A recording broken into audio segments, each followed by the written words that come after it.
when families fight, like the money from the estate is not going to the loved ones of the deceased. It's going to the lawyers.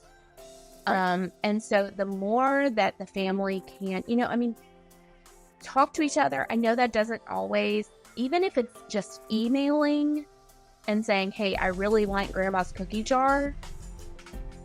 Don't fight over the cookie jar. Please do not fight over the cookie jar. It's the same as those attorneys in family law that will say, our client spent $15,000 fighting over a toaster. Yeah. Because they just give up, Right. If your family is fighting, consider that you are probably not going to find a situation that's a win-win for everyone. You're going to find what can I be happy with? What can I live with? Hey guys, welcome back to the Probate House Guy Podcast. I'm Brad Woodall, the Probate House Guy, and today we're continuing our probate attorney series. And today I have April Jackson from Nashville, Tennessee on the podcast to talk about probate law and estate law in Tennessee. Welcome to the show, April. Thanks, Brad. Thanks for having me. Yeah, it's so good to have you on. So why don't you kind of give us a background on yourself? How'd you get into probate law and that sort of stuff? Yeah, so I went to school in Nashville, here at Nashville School of Law, and I was working full-time and going to school full-time at night when, my mom called me and my grandfather was passing. And so I was in law school seeing all of this play out. Mm-hmm. And in my family's case, my grandfather had been very open about what he wanted, but his documents didn't match. Yep.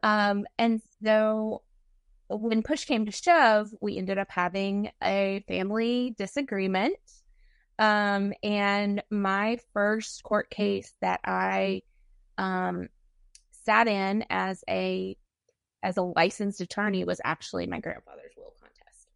Wow. And so, I'm finishing up law school. I'm in wills class, and estate planning classes going, I know exactly what went wrong here. And so that kind of shifted my entire approach. I was like, this did not have to happen. And I have the knowledge and skills to help other families avoid what mine went through. And so that was kind of my, that's kind of where my life shifted a little bit. Just that one thing that happened. I mean, it was my grandfather, so I didn't inherit anything, but just watching the family go through that and knowing, we still have people who don't talk to each other. So it's crazy. Yeah. We've dealt with so really many right over these things. And that's why it's so important to make sure that that you take what your wishes are and you put them in writing. Put them in writing and have them witnessed. Yeah, yes. And you make sure that the plan matches the documents. There's so much that happens, when we talk about probate, that's just one piece of an estate plan. Some people want to go through probate, some people don't. But really what you do while you're alive determines how that will play out later. And so just making everything works well together. Yeah, and people were like, hey, the estate plan is expensive. And it's like, well, probate's expensive too, right? So if you you're going to deal with it now or you're going to deal with it later. I was actually having this conversation with my dad recently. One of my grandfathers passed away this year, and my other grandfather, he's like 87 now, and we're starting to notice like a slight decline in his health. And we're like, hey, and obviously my dad came to me because he knows I do probate stuff for a living, right? And he's like, hey, what do I need to do here? And how do I need to have this conversation with Dad about doing this and doing that? And I told, my grandfather, I was like, hey, well, first of all, just let my attorney friend locally handle it. Call him. And he's like, well, how much does that cost? I was like, well, we're paying for this. Either you're paying for it now, or we're going to pay for it out of your estate after you die. So it's 6 of one, half dozen the other, you know? Yeah. And I think that's the, for me, if someone can do something on their own, like we all the time, like after somebody has a strategy session with us, we're like, you don't need an attorney for. These are the things that you can go and do yourself that we really encourage. We'll give templates, etc. But for actually writing up the documents, knowing what is in the plan, I know that so many people use online document preparation, and I would love for that to be sufficient, but unfortunately it's just not. It's watching the documents and how they play into the overall plan.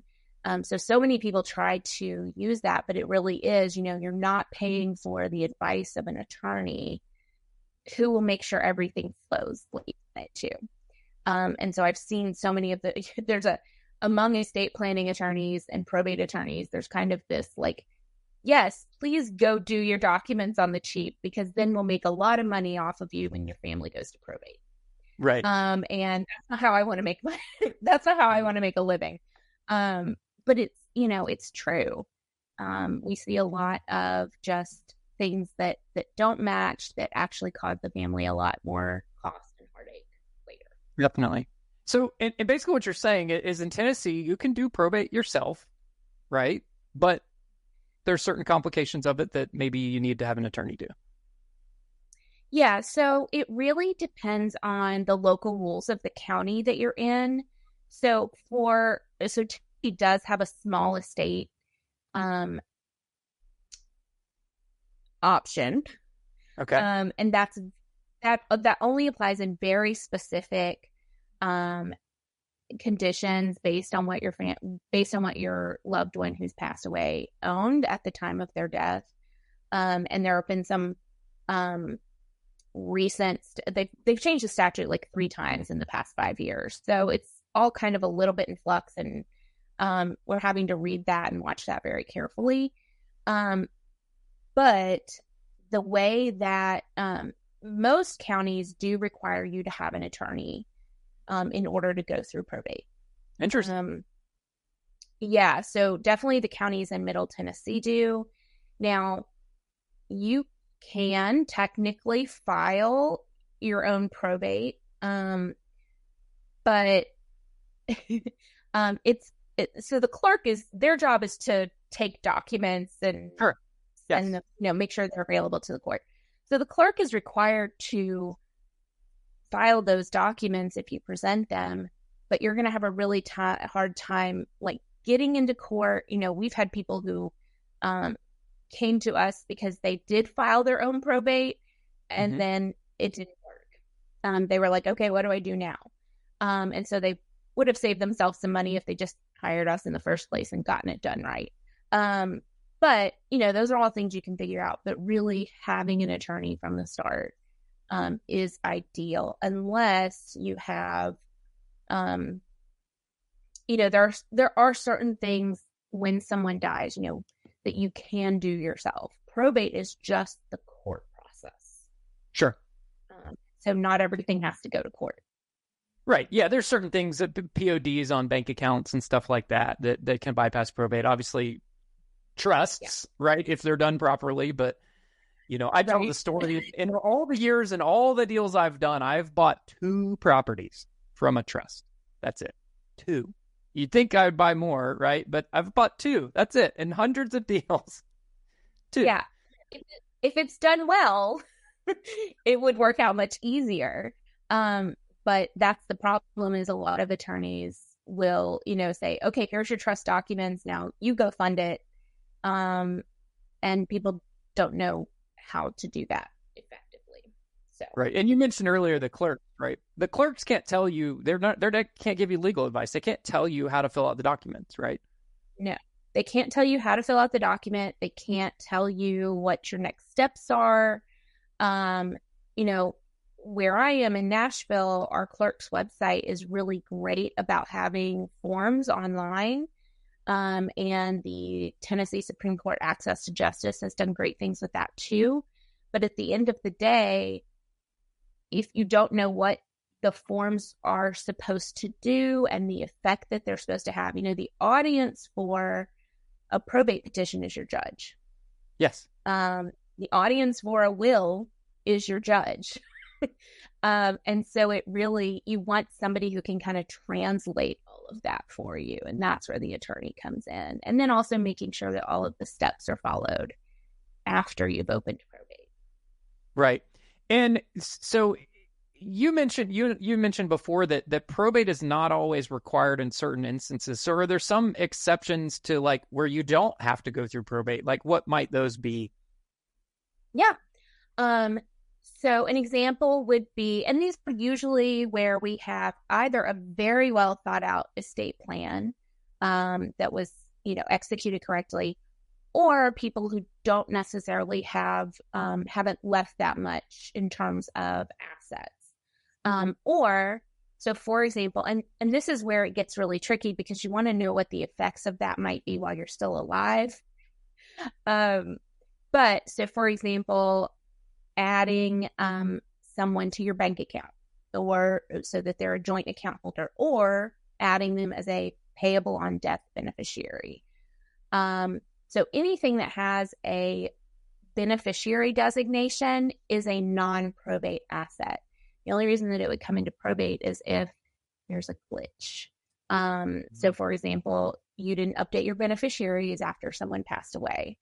Another thing in Tennessee that's a little weird, I don't know if you see this in other states, but like we have specific ways that real, like tangible property can pass. So for example, we can do an affidavit of inheritance for the vehicle.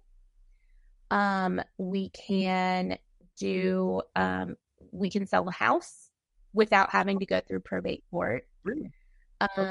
As long as the will didn't specifically say that it was in the probate estate, and under the supervision of the personal representative or executor. So those are two places where, and then of course, depending on what someone has, if it's personal property, furniture in their house, clothes, usually it's not cost effective to go through probate for that. Sure. Despite what people paid for their furniture is not worth anything. Yeah. Right. It's fair market value. Yeah. For your 10-year-old sofa. Yeah. So I want to go back and touch on the real estate piece a little bit there. So you mentioned with the will. So what about intestate situations? Yeah. So intestate situations. So in Tennessee, we have a lot of people who are always worried that, the government's going to come and get my property if I don't have a will. And that's not how it works here. There are exceptions where the government may have an interest in your estate, the property of your estate. And those are generally where you owe the government money. Or, so that could be taxes. That could be if you were on TennCare, which is Medicaid in Tennessee. Mm-hmm. And then, but for intestate succession, that is really going to go to your closest relatives. So for example, one thing is that people think, oh, it'll go to my spouse. If I'm married, it's going to automatically go to my spouse. And that's not how it works if you have children.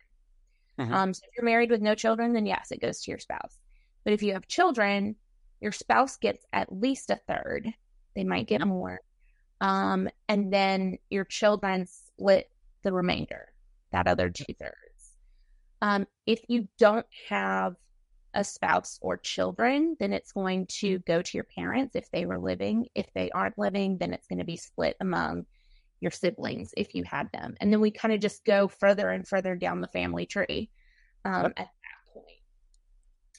So that's how intestate succession works, which, sometimes that's exactly what people want to happen, and sometimes it's not. Yes. So, For sure. And Georgia's the same way. You mentioned those degrees. Our degrees are the same way. It's spouse gets 1/3, no less than 1/3, and then the kids split the other 2/3. Yeah. After that, and then it goes to the parents, and then it goes down to the siblings, and then it goes to aunts and uncles, and then the state is at the very end of the line, right? If you can't find any other heirs, then it escheats to the state. Yeah, like, and that's even for in Tennessee. That's really, it's just unclaimed property. Correct. Like, the state doesn't own it; they just hold it, right? Until the proper owner comes. Until, obviously, if it's an unclaimed property for too long. Which is why everyone should check their unclaimed property. Yeah, there's some websites out there for you to do that. The states have some, and I've checked mine before, and there's people don't realize that. Who was that guy that did the infomercials for the longest time that talked about that? Do you remember him? I don't remember his name. Yeah. He sold a course on how to go find unclaimed property or something. That was how he made money. Okay. He taught you how to go find it. Missingmoney.com. Right. Yeah. He just tells you to go there, but then charges you $20 for him to tell you to go there. So in Tennessee, if you do have to go through probate, how long does probate typically take? Kind of, and there's two parts to this question, right? There's probate from the beginning to the end, and then a lot of people think of probate as when can I sell mom or dad's property, right? What are the timelines in that typically on an average? Yeah. So as far as the property, unless there's a will that specifically says that the property is under the supervision and under the administration of the executor or the personal representative, then in Tennessee, there's nothing you have to do in probate court related to that property unless there are valid claims that are substantiated, and then maybe the house needs to be sold because the estate is insolvent. Right. But in most cases, the title company is going to want you to get a 10-care release saying that you don't owe any money to the government on that front. Mm-hmm. And then they're going to let you sell the house. You'll work with a realtor. Real estate in Tennessee by statute vests or becomes the property of the people who are set to inherit it, either by intestate succession or under the will, immediately. So someone takes their last breath and then the family owns the property. I wish more states did that.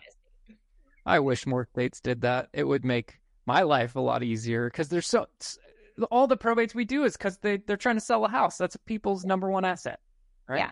Now, we do still see, so even though that's how it works under the law, and, should be how it plays out.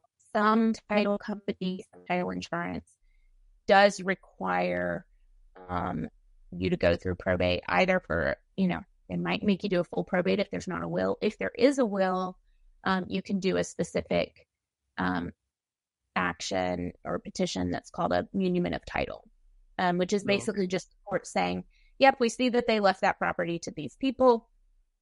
Looks good to us. Go file this with the Register of Deeds.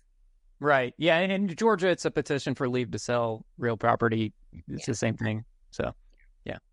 Cool. And how long does that, if you do have to go through probate, let's say you do have to go through, what does that typically take? What's the timeline on that? Yeah. So that's going to depend on a lot of factors.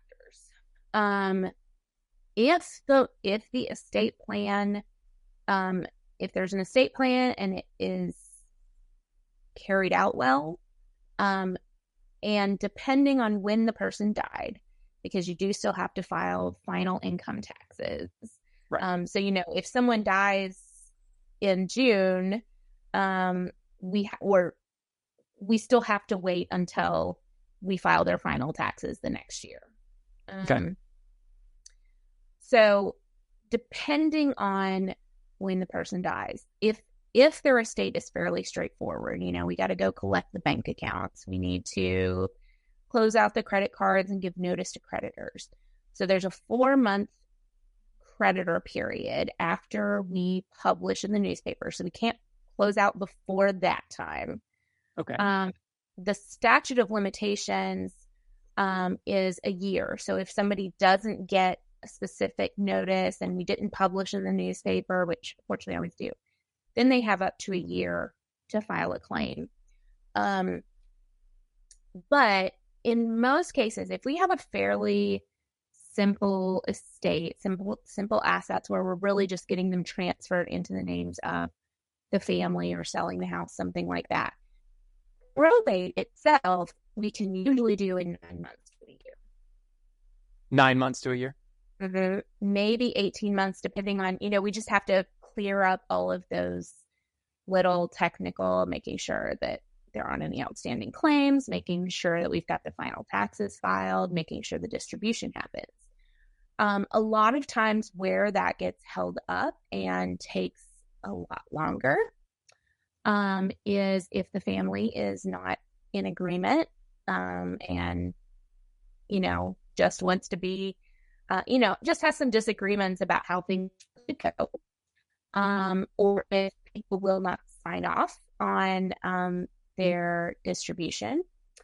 And then it's really a matter of how complicated are the assets and how active is the personal representative in going to collect those things. Because there's, we try to support our clients as best we can, but we can't sign things for you. Right. The title company, you have to sign that.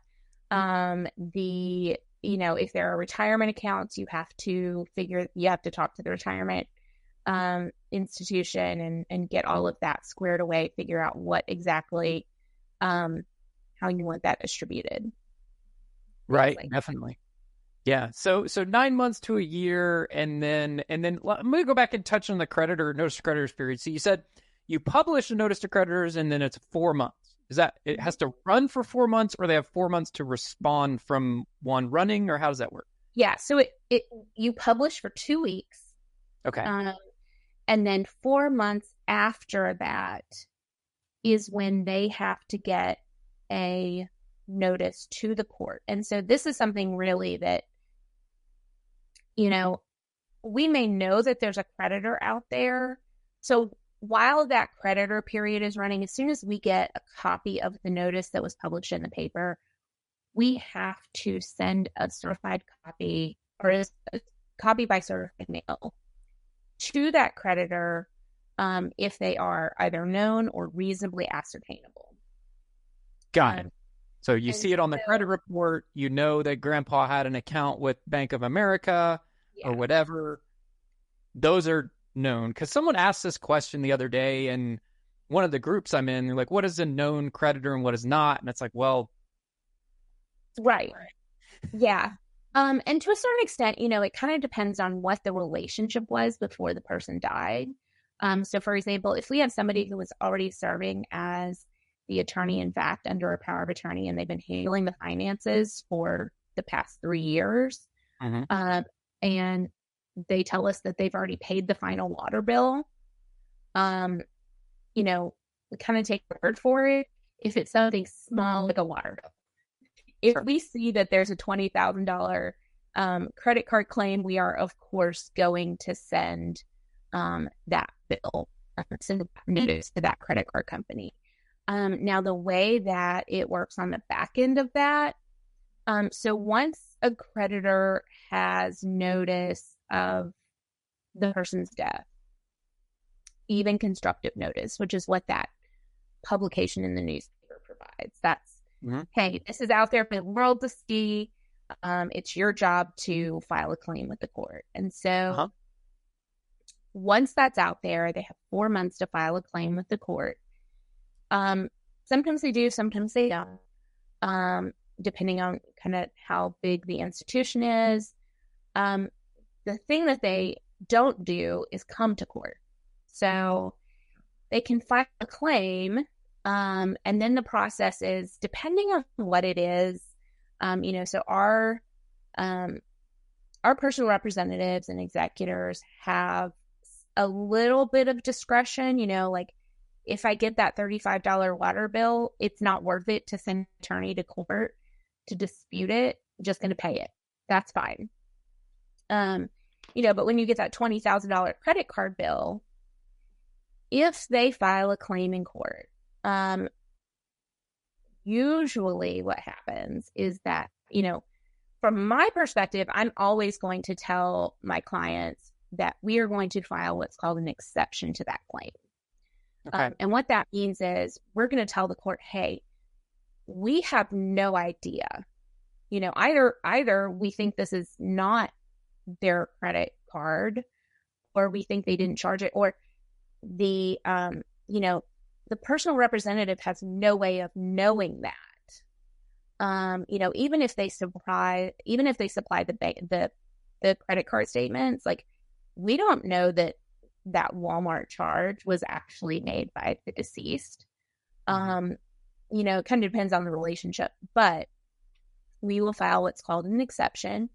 And when we file an exception, the clerk will set a court date. Okay. And so that court date is for them to come and show up and provide any evidence that they have that this person incurred this debt. Most creditors do not come to court. Okay. And so at that point, the court dismisses their claim and they cannot get that money.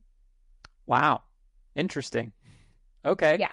Now, if it's, depending on who it is, they probably wrote that debt off anyway, but. Sure, they do. Yeah. I used to work for a credit card company years ago. They write off a lot. Yeah. Yeah. They write off everything. But they don't come to court. And so that money is, you no longer have to worry about that money being taken out of the estate. Yeah. So for a family and the estate is tight, let's call it, that might be an advantage to the estate to get a little bit more money for the heirs, but that takes time, right? Kind of. So it definitely takes time. But you're going to have to, if you're doing probate and the person hasn't been dead for at least a year, then you're going to have to file a notice to creditors. Right. In many counties, that's something that the clerk handles for you. And so they handle the notice of publication in the newspaper. Right. But in terms of timeline, so these things are all kind of happening at the same time. Right. Excuse me. So basically, we get the creditor notice from the newspaper, and we start sending out these creditor letters. Uh-huh. Well, we've got like 4 months. So in that 4 months, nobody can do anything related to distributions anyway. Right. So, during that 4 months, we're gathering all the assets, we're going to the banks, we're hiring a realtor, or figuring out what we want to do with the property. And so all of those things are happening during this 4 months. Mm-hmm. And then after that 4 months, again, depending on when the person died and if we can file their taxes and get all that squared away, that's when we would do that. If no claims are filed, we're good. If a claim gets filed, we're probably having that hearing, usually they set it about a month out, at least in Davidson County. Sure.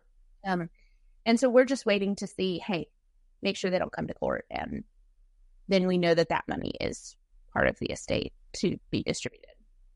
Got it. Okay. And then you mentioned the other side of the coin is the year statute of limitations. So the creditor, known, unknown, whatever, has 1 year to file a claim against an estate, period, regardless. Yeah, the only exception to that really is TennCare. Okay. So, and usually what happens in that case is they've got estate recovery that they can build out. But it really only comes into play if the person had money, which they don't if they were on TennCare, or they have a house, which is a non-countable asset for TennCare in most cases. Okay, that was And so TennCare is coming for the equity in that house. That's right. how they get repaid. So you don't have to sell a house to get TennCare, but they can file a lien against the property to recover what they've paid. Yeah, exactly. And anytime that you go through the process of selling a house where someone has passed, they are going to, the title company is going to go through that title search, and they're going to make sure that you actually own the house. Sure. And so when they see that, you're in the process of transferring it, whether you're selling it or not, they are going to insist that you get a TennCare release. Well, in all circumstances. Yeah. Yeah, like it's kind of standard. I mean, like that's the first thing they're going to do. So, sometimes we'll work with title companies and they're like, oh, did you already do this? And we're like, yeah. Like sure. We don't even necessarily even wait to open probate before we do a TennCare release. Like that's right. Easy. Send it out. Like we actually email them and they email us back. Oh, yeah. Great. Hey, here's your letter, and then we'll file it with the clerk when we open probate. Oh, okay, cool. So, I mean, that's part of your SOP as when you're doing, right? But anyone selling a property in Tennessee, the title company is likely going to require them to get a TennCare release. So the title company will probably do it for them. Got it. Okay. It's an easy, provide us with a copy of the death certificate and this information. Do you know that they were on TennCare? Yes or no? And so either you get a release or you get a letter saying you owe us $100,000. Right. So that either way what that amount is. Got it. And if there is money owed, I know here in Georgia, there's a process behind that where you got to get an appraisal done on the property, and basically the heirs can't. TennCare gets their it's just Medicaid in Georgia. But so there's a process for that too. I'm assuming in Tennessee. Yeah. So basically, TennCare is going to file a claim against the estate. And again, that period doesn't necessarily apply to them. That 4-month period, that 1-year period doesn't apply to them. Right. Which is why you want to do the TennCare release early. Right. So, but if they file a claim, they are coming to court. Sure. That's not a it's rule for me, but not for me, right? Right. Exactly. And so depending on, if you have an attorney, they should be working with you and kind of communicating with the TennCare counsel. Ideally you'll get some, like you can do some kind of settlement, but those are very case specific. What's the property worth? That, like what's the equity in it, all that. There's a whole formula, but sure. You may be able to get, a few $1,000s off if you help make it easy for them. Not in all cases, but it doesn't hurt to ask. Sure. So yeah, that's the process. And then once that has been paid, again, either, some families will come up with their own money to cover that equity, or they sell the house in most cases. Got it. Okay. And, let's circle back into, obviously we're talking about money here. How much does probate typically cost in Tennessee if you do have to go? I mean, obviously that's variable, but I would say an average, right? I mean, some complex cases are going to cost more. So. Right. So if you have a fairly straightforward case, maybe you're selling a house, you're closing out bank accounts, and you've got a few beneficiary designations that you're claiming. You can probably do that for $2,500, $3,000. Okay. If your attorney is efficient. then, of course, the more complicated the assets get, the more, I don't want to sound this like we don't want our clients communicating with us, but we do have people who are like, well, I don't want to call my attorney because they're going to charge me. Sure. But really, at least for our firm, like we kind of build in some of that. We're going to tell you when things happen. But, if you want a lot of hand holding, that's going to get expensive. Sure. The way that, and then of course, if you're fighting, that's a whole, litigation is a whole other ballgame. Yeah. Litigation is a hell. Yeah. Like one of my peers calls probate litigation light. We do litigation light. Litigation light. Oh, I like that. Litigation light. Like, technically, yes, we're in court, but we're not doing discovery and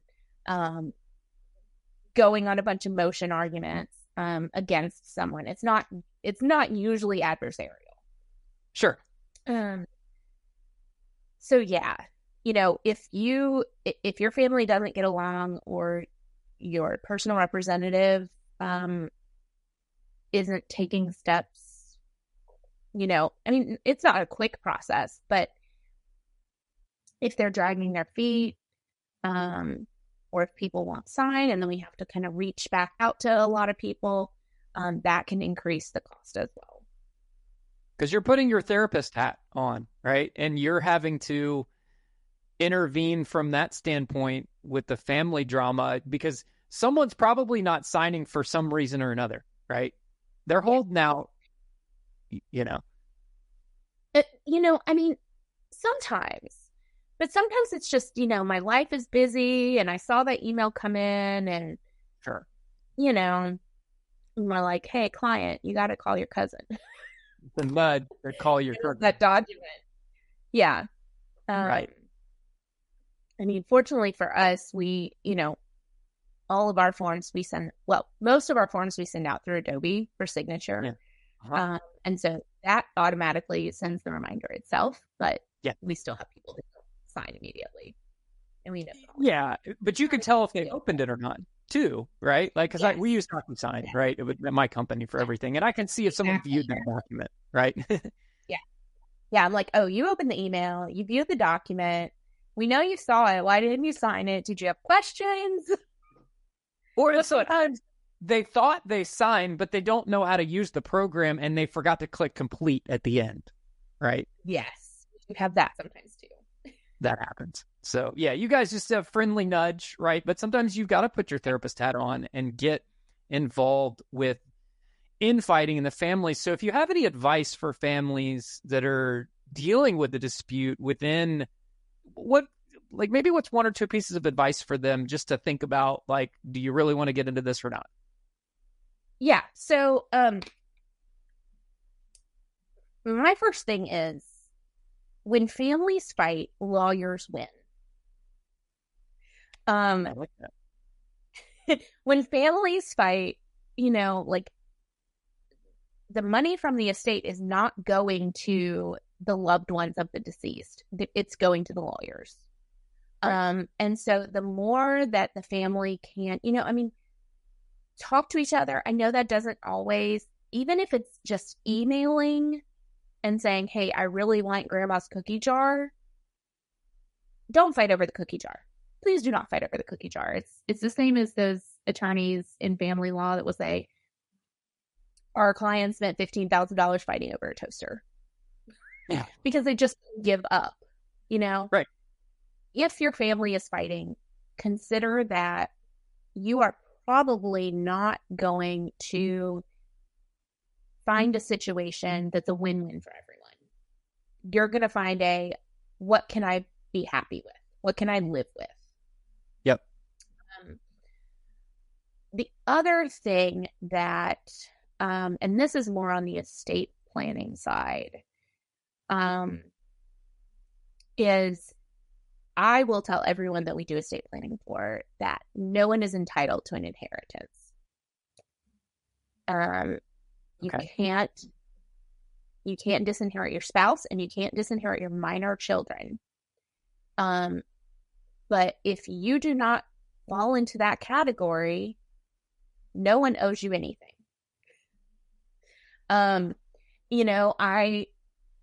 So for example, my parents have their documents. And so, but when they were preparing to do all of that, they've just split everything equally between me and my sibling. But, I'm like, if you want to, if you want to give everything to a charity you care about, if you want to give everything to my sibling, like, that's your choice. It's your assets.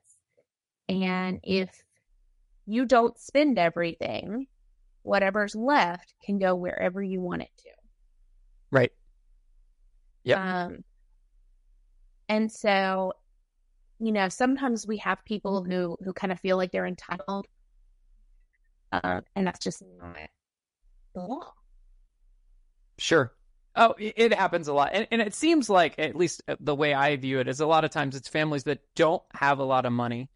Yeah. And there's that sense of entitlement because the heirs are seeing that as like, well, I can't afford McDonald's this week, but grandma died and I get, $1,000 check. And sadly, they get the $1,000 check and they blow it all in a week. And yeah. And it's really like from an estate planning perspective, obviously attorneys have confidentiality with their clients. But that is really, estate planning is really one area where we say, don't. Like, we want you to tell your entire family who's going to be the executor, right? Who's going to get the cookie jar. If you're splitting everything equally, one, do we actually have that plan in place? Yeah. And two, like, tell them that.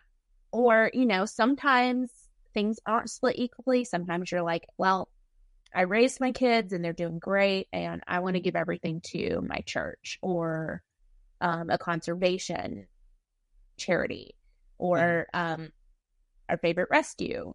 Whatever that might be, it's your money. Right. Do with it what you want. But if the kids aren't getting anything, tell them that. Yeah. If, sometimes there are situations where, maybe one adult child took care of the parent or parents prior to their death. Maybe they lived in the home together. They, provided care. And so maybe the parent will either leave everything to them or, make an unequal gift so that child receives more. And usually I think as long as that's known beforehand, right, it's not as huge of a deal. But to find out after someone died that they left to us is hard to hear, hard to learn. Sure. Yeah, you're right, 100%. Yeah. One of the coolest. Go ahead. Sorry. Oh, I was just going to say, like, just having those discussions along with, like end of life care, things like you would want, hearing it directly from the person who, ultimately we're all going to die. But hearing it from your loved one directly, not, oh, I got this letter after the fact, can help. For sure. Yeah. You make sure you change your mind. But you should at least say, I'm doing this. This is my thoughts behind it. You're going to have to live with it. Yeah, that's great. I love that. That was cool. I was mentioning earlier, one of the coolest estate plans I ever heard was I think it was a family we talked to. The family or the person who died had instructed the family that you are to sell all of the assets, the house, everything, and you have to buy a beach house. And you guys have to go on vacation at this beach house, and you're like, this is our family house now. You're taking all my money and you're buying a beach house, and this is our family beach house. And you guys are going to spend summers there together in the future. Like, they wanted the family to like not fight and be, obviously they'll fight about who gets what room, right? But like, they have this beach house and they can all use it, I thought that was cool. And that's another, I love that plan. I wonder how it plays out. Sure. Was it in a trust Or was that a will? It was in a trust, I believe. We had because the people had come to us about buying the house because they're like, we need to sell this and this other house, and we're taking the money and buying this beach house. So and in a trust, that's perfectly, the trustee can just do that. Right. Yeah. It was a neat plan. So in we're talking about will. Oh, go ahead. I was going to say one thing that, especially as regards to the house, like I always encourage my clients, because we'll have people who are just like, oh, this child's going to get the house. And I'm like, does that child want the house? So talk to your family before, before that happens. Because like you said, like we've put into wills, like this house is going to be sold. Mm-hmm. Or, the children can buy each other out in this way. Just make sure you know whether or not your children want your real estate. If you're planning to leave it to them. Because I found a lot of them, they don't want it. They sell it because they have, you and I were talking about this offline, right? We have our own stuff. When my parents pass away, I'm going to sell their house, and we don't want their house. I have my own house. My sisters have their own places. Well, my one sister doesn't have a house, but we don't want the house, and I don't want the furniture inside of it, and we'll sell it and we'll do whatever. And we'll probably go buy a beach house together because we share that memory our entire life. We go to the beach every summer, so that's probably what we'll do with the money. So. Yeah. Well, and that's, I think that's just kind of it's a conversation that the family needs to have when they're discussing this, because I'll have people who are like, I'm leaving my house to this one child who's always lived with me. And it's like, well, did you talk to the kid? Yes. But, you can sell the house, you can keep the house, you can rent the house. And those are kind of your options when you have I guess you could just let it depreciate or let it go. That's not, no, make it work for you. Yes. But any one of those things, maybe one child wants the house and another doesn't. Maybe one child thinks they're going to have this property and rent it out. But no one knows what that actually looks like. No one's been a landlord before. And so just having that conversation, like, where do you see this going after you're gone? Where does your family see it going? Yeah, we just had a call last week. An estate, same thing. Inherited rental property from mom and dad. I don't want to be a landlord. Ironically, the guy, the tenants that were living there were troublesome tenants, and they went in the attic, and I guess grandma's stuff was still up in the attic. And they started having a yard sale and selling grandma's stuff. And the guy went over there and made a scene, and the tenants called the cops on him because what would you do if they're selling your grandma's stuff, right? How are you going to react to that? And so I heard the story from the neighbor, because he conveniently didn't tell us the story, but the neighbor told us all about it. No, he got taken away in cuffs and da-da-da-da-da. It's like, well, I probably would have done the same thing. I would have been like, what the heck? You can't sell grandma's stuff, But afterwards, he's like, I don't want to be a landlord. He got the tenants out. He got them evicted, right? Rightfully so, because they hadn't paid rent and they're trying to sell grandma's stuff, right? Yeah. And he's like, I don't want to be a landlord. We're not doing this. I want to sell the house, So that happens more than you think. Yeah, so. Well, and families are like, well, we want to keep the house and rent it out, but they don't realize all of the things that are involved in that. Like, okay, let's talk about, insurance. Like, how are you going to determine what's going to happen with maintenance? Who's going to show up when the toilet gets clogged? Yes. All of those things that the family's like, oh. They don't realize it. And we use that. Sometimes I actually will pitch a seller finance scenario to an estate that doesn't need the money, but wants the cash flow. And I'll say, guys, if you sell or finance the house to us, you are not the landlord.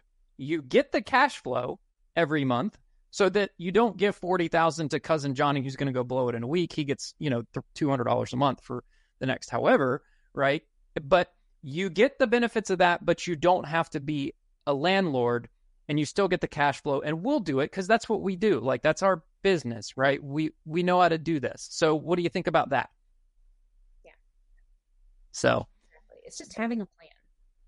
Exactly. And having it in writing and spelled out. And so many people don't do that. Well, hey, April, we've kind of run out of time today on the podcast, but I've actually got you coming back, and we're going to cover some more awesome topics and some more stuff for the audience here in the near future.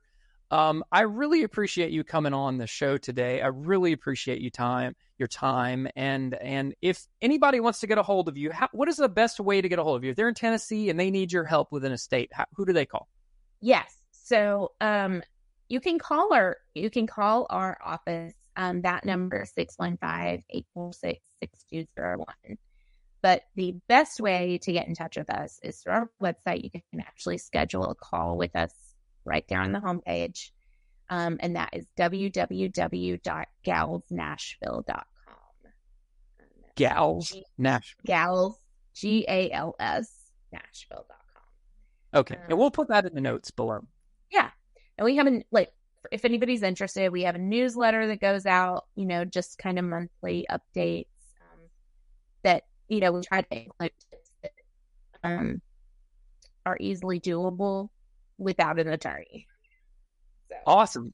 I love it. Yeah. We're trying to do that for help, kind of give advice to my probate resource brand, help people out there, because there's so many people that need help and there's not the resources out there for them. So I'm so glad that you've decided to kind of help us with some of that. And like I said, you'll see some more episodes with you and I talking about some of these cool topics related to Tennessee. So April, thanks so much for coming on the show today. I really appreciate your time and looking forward to connecting with you again in the future.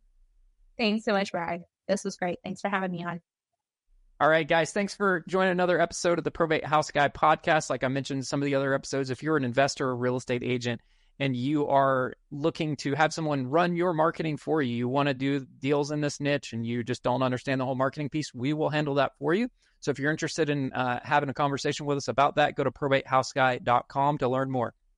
Thanks again for your time, guys. Hope you have a great day. Bye-bye.